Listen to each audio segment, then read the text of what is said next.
Hello friends, मैं मोनिका स्वागत करती हूँ आपका अपने चैनल पे।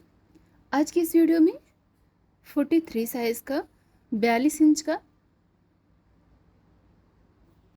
हिप कटिंग करूँगी। उसमें पॉकेट अटैच करने का बहुत ही इजी तरीका बताऊँगी। बहुत ही आसानी से आप पॉकेट अटैच कर सकते हैं एंकल लेंथ पैंट में। तो यहाँ पे हमने 1.5 मीटर फैब्रिक ले लिया है। अब फैब्रिक को हमें डबल फोल्ड में बराबर करते हुए रख लेना है। तो यहाँ पे हमने ये देखिए डबल फोल्ड में बराबर करते हुए रख लिया है। तो पैंट के दो ही साइज होता है, दो ही नाप होता है, एक हिप होता है और दूसरा लेंथ होती है। तो यहाँ पे हमारी हिप है 42 इंच, मतलब 42 इंच। 42 इंच का चौथाई भाग होगा। यहाँ पे हमें लेना है 10.5 इंच और 2 इंच हमें एक्स्ट्रा मार्जिन लेते हुए यहाँ से मार्किंग करते जाना है। सबसे पहले हमें ऊपर साइड बेल्ट के लिए मार्किंग कर लेना है 2 इंच एक्स्ट्रा। तो यहाँ पे हमने 2 इंच एक्स्ट्रा बेल्ट के लिए ले लिया है। अब यहाँ से हमें लेंथ की मार्किंग करना है। तो लेंथ हमें चाहिए 35 इंच। तो हमने यहाँ पे 35 इंच ले लिया है लेंथ के लिए और 2 इंच एक्स्ट्रा बॉटम मार्जिन के लिए। तो 2 इंच हमने फोल्डिंग के लिए ले लिया है बॉटम साइड और 2 इंच ऊपर साइड। अब यहाँ से हमें हिप लेना है। हिप हमारा है 12 इंच और 2 इंच एक्स्ट्रा लेते हुए हम 14 इंच ले लेंगे। तो यहाँ पे हमने 14 इंच की मार्किंग कर ली है। ये देखिए 2 इंच हमारा एक्स्ट्रा है। अब इसी तरीके से हम नीचे साइड भी ले लेंगे। आसन के लिए 14 इंच ही लिया है। अब ऊपर से हम नीचे साइड की ओर आसन का लेंगे 12 इंच। तो यहाँ से हमने एक सीधी लाइन ड्रॉ कर लेना है 12 इंच की। तो इस तरीके से हमने एक सीधी लाइन ड्रॉ कर ली है 12 इंच की। अब आसन के लिए 2 इंच हम एक्स्ट्रा चौड़ाई लेंगे। तो यहाँ पे 2 इंच एक्स्ट्रा की चौड़ाई मार्किंग करते हुए हल्का सा हमें इसमें गोलाई दे देना है। तो यहाँ पे हमने 1.5 इंच की गोलाई दे दी है आसन पे। अब चलिए बॉटम साइड हम मार्किंग करते हैं। तो जैसे हमने हिप के लिए लिया है 14 इंच, तो यहाँ पे भी हम 14 इंच ही लेंगे। अब बॉटम वाला पार्ट हमें लेना है हिप का आधा 7 इंच। अब 3 इंच हम दोनों ही साइड मार्किंग कर लेंगे चौड़ाई लेते हुए। तो 6 इंच हमने चौड़ाई ले ली है। अब इन दोनों मार्किंग को हमें ऊपर साइड की ओर हल्का सा गोलाई देते हुए मिला लेना है, तिरछी लाइन ड्रॉ करते हुए। तो यहाँ पे आप देख रहे हैं तिरछी लाइन ड्रॉ कर ली है हमने एक साइड की।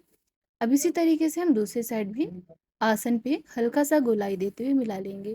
तो पहले हमें इंची टेप रखते हुए एक सीधी लाइन ड्रॉ कर लेनी है हल्का सा मार्किंग करते हुए। इसके बाद चलिए अब हम इसमें हल्का सा गोलाई देते हुए डार्क मार्किंग कर लेते हैं। तो इस तरीके से हमने यहाँ पे भी मार्किंग कर ली है। तो अब चलिए ये जो हमारा फ्रंट पार्ट की मार्किंग हो चुकी है उसकी हम कटिंग कर लेते हैं। तो यहाँ पे सिर्फ हमने अभी फ्रंट पार्ट लिया है, अभी ये बैक पार्ट की हमें अलग से कटिंग करनी होगी। तो यहाँ पे जो हमने मार्किंग कर लिया है चलिए उसकी कटिंग कर लेते हैं। तो ये हमारा फ्रंट पार्ट है। तो फ्रंट पार्ट की इस तरीके से हमने कटिंग और मार्किंग कर लेना है। बैक पार्ट की हम अलग से कटिंग करेंगे। तो जितना हमने मार्किंग किया था उतना हमने कटिंग भी कर लिया है। अब चलिए इसे कट करने के बाद हम बैक पार्ट की कटिंग करते हैं। तो हमारा फ्रंट पार्ट कंप्लीट हो चुका है। अब चलिए बैक पार्ट हम कट करते हैं। तो बैक पार्ट के लिए भी हम फैब्रिक को डबल फोल्ड में बराबर करते हुए रख लेंगे और इसके ऊपर से जो हमने फ्रंट पार्ट की कटिंग की थी तो हमें फ्रंट पार्ट को रख लेना है। तो साइड से हमें मिलाते हुए रखना है और आगे साइड की ओर हमें आसन साइड की ओर 2 इंच एक्स्ट्रा मार्जिन लेते हुए मार्किंग कर लेना है। तो सबसे पहले हम बैक का आसन लेंगे, इस तरीके से बेल्ट वाले पार्ट को 2 इंच एक्स्ट्रा मार्जिन कर लेंगे। तो इस तरीके से हमने तिरछी लाइन ड्रॉ कर ली है 2 इंच एक्स्ट्रा लेते हुए। अब इसी तरीके से हमें 2 इंच एक्स्ट्रा की मार्किंग करते हुए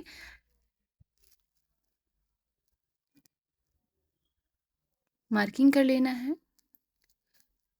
तो इस तरीके से हमने 2 इंच एक्स्ट्रा की मार्किंग करते हुए हिप की मार्किंग कर ली है। अब इसी तरीके से आसन की भी हम 2 इंच एक्स्ट्रा ही मार्किंग कर लेंगे। अब जैसे हमने ऊपर साइड की ओर मार्किंग कर ली है उसी तरीके से हम नीचे साइड थाई में भी और नीचे बॉटम की साइड भी 2 इंच एक्स्ट्रा मार्किंग करते हुए हम सीधी लाइन ड्रॉ कर लेंगे। अब जो हमने मार्किंग कर लिया है चलिए उसकी कटिंग कर लेते हैं। तो यहाँ पे हमने मार्किंग कर लिया है बैक पार्ट की। अब इसी तरीके से हम कटिंग भी कर लेंगे जैसा हमने मार्किंग किया है। तो यहाँ पे आप देख रहे हैं कटिंग हो चुकी है। अब चलिए बेल्ट की भी कटिंग कर लेते हैं, जो हमने 2 इंच एक्स्ट्रा लिया है। तो फ्रेंड्स ये देखिए बेल्ट की भी कटिंग हो चुकी है। साइड वाले पार्ट्स की भी हम बराबर से कटिंग कर लेंगे। तो यहाँ पे हमारी बराबर रखते हुए साइड वाला पार्ट भी कट हो चुका है। अब चलिए इसके लिए हम पॉकेट की कटिंग कर लेते हैं। हमारा फ्रंट पार्ट और बैक पार्ट दोनों ही कट हो चुका है।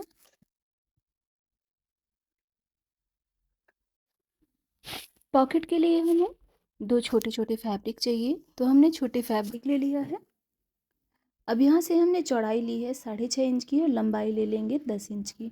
तो हमने एक इस तरीके से हमने मार्किंग करते हुए पॉकेट की कटिंग कर ली है। अब चलिए हम आपको स्टिचिंग करके दिखाते हैं। जिस तरीके से हमारा कटिंग इजी था उसी तरीके से इसकी स्टिचिंग भी बहुत ही इजी है। तो यहाँ पे हमने दोनों पॉकेट वाला फैब्रिक ले लिया है। तो सबसे पहले हमें आसन स्टिच कर लेना है। तो ये हमने फ्रंट पार्ट का आसन ले लिया है। तो दोनों पार्ट को हमने एक साथ रखते हुए अटैच कर देना है। तो यहाँ पे आप देख रहे हैं सिंगल स्टिचिंग से हमने स्टिच कर लिया है आसन को। यहाँ पे आप डबल स्टिचिंग करते हुए भी पक्का भी कर सकते हैं। अब हमें इस पार्ट पे पॉकेट अटैच करना है, साइड वाले पार्ट पे, राइट साइड पे। तो पहले हमें बैक पार्ट का हिप लेना है और दोनों ही पार्ट के हिप को हमें अटैच करना है। तो यहाँ पे हम 4 इंच का लेंगे मार्किंग। बीच में हमें ओपन रखना है और 5 इंच हमें ओपन रखना है। तो ये देखिए 4 इंच हमने ऊपर साइड की ओर मार्किंग कर लिया है और 5 इंच ओपन करने के लिए। तो यहाँ से हम 4 इंच की स्टिचिंग कर लेंगे और 5 इंच का ओपन रखते हुए नीचे साइड से फिर से हम स्टिचिंग कर देंगे। पूरा पार्ट हम अटैच कर लेंगे। तो ये हमारा फ्रंट पार्ट और बैक पार्ट का हिप वाला पार्ट है और थाई वाला पार्ट। तो यहाँ पे आप देख रहे हैं 5 इंच का हमने ओपन रखते हुए पूरे हिप और थाई वाले पार्ट को स्टिच कर लेना है। तो स्टिचिंग हो चुकी है। अब चलिए हम आपको जो हमने ओपन रखा है 5 इंच का, वहाँ हम आपको पॉकेट अटैच करके दिखाते हैं। तो इस तरीके से हमने छोटा सा पार्ट ओपन रखा है। तो ये देखिए हाथ भी बहुत ही इजी तरीके से और इसमें मोबाइल भी बहुत ही इजी तरीके से चला जाएगा, कंफर्टेबल है। ये जो हमारा ओपन पार्ट है, तो उल्टा करते हुए हम ओपन वाले पार्ट को जो मार्जिन है उसे हम इस तरीके से पलटाते हुए प्रेस कर लेंगे। अब चलिए जो हमने ये फैब्रिक लिया था, कटिंग किया था पॉकेट की कटिंग, उसकी भी हम स्टिचिंग कर लेते हैं। तो इसमें भी हम 5 इंच का पार्ट ओपन रखेंगे और बाकी का पार्ट हमें चारों साइड स्टिच कर लेना है। तो पहले चलिए हम 5 इंच का पार्ट ओपन रखते हैं। ये हमने मार्किंग कर लिया, 5 इंच का यहाँ पे हमें ओपन रखना है और बाकी का जो पार्ट है हमें चारों साइड स्टिच कर लेना है। तो यहाँ पे हम हाफ इंच का मार्जिन लेते हुए स्टिचिंग कर लेना है। तो यहाँ पे आप देख रहे हैं हमने हाफ इंच का मार्जिन लेते हुए पॉकेट को चारों साइड से स्टिचिंग करते जाना है। यहाँ पे हम 5 इंच का ओपन रखेंगे जैसा हमने मार्किंग कर लिया है। तो यहाँ पे हमने ओपन रखा है 5 इंच इस तरीके से। तो पॉकेट हमारा स्टिच हो चुका है। अब चलिए हम सलवार पे अटैच करके आपको दिखाते हैं। तो अभी हम पॉकेट को उल्टा ही रखेंगे और उल्टा रखते हुए जो हमारा मार्जिन है पैंट का मार्जिन, तो मार्जिन वाले पार्ट पे हम रखेंगे और रखते हुए अटैच कर लेंगे। तो ये देखिए हमने इस तरीके से ओपन वाले पार्ट को एक साथ रखा है। जो हमारा मार्जिन था दोनों ही मार्जिन को हमने एक साथ लेते हुए अटैच कर लेना है। तो ये बहुत ही इजी तरीका है एंकल लेंथ पैंट में पॉकेट अटैच करने का। आप इसी तरीके से किसी भी सलवार या पैंट में पॉकेट अटैच कर सकते हैं, कटिंग कर सकते हैं। तो एक साइड से हमारी स्टिचिंग हो चुकी है। अब चलिए इसी तरीके से हम दूसरी साइड की भी मार्जिन को लेते हुए स्टिच कर लेते हैं।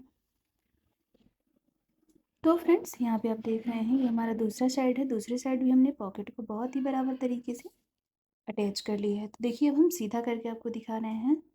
बहुत ही कंफर्टेबल और बहुत ही ईजी तरीके से हमारा पॉकेट अटैच हो चुका है। तो फ्रेंड्स यहाँ पे आप देख रहे हैं ये इसका फाइनल लुक है पैंट में पॉकेट अटैच करने का। तो फ्रेंड्स आज का ये आपको पॉकेट अटैच करने का तरीका कैसा लगा है कमेंट करके ज़रूर बताइएगा। वीडियो को लाइक शेयर ज़रूर कर लीजिएगा। चैनल पे नए आए हैं तो सब्सक्राइब कर लीजिएगा।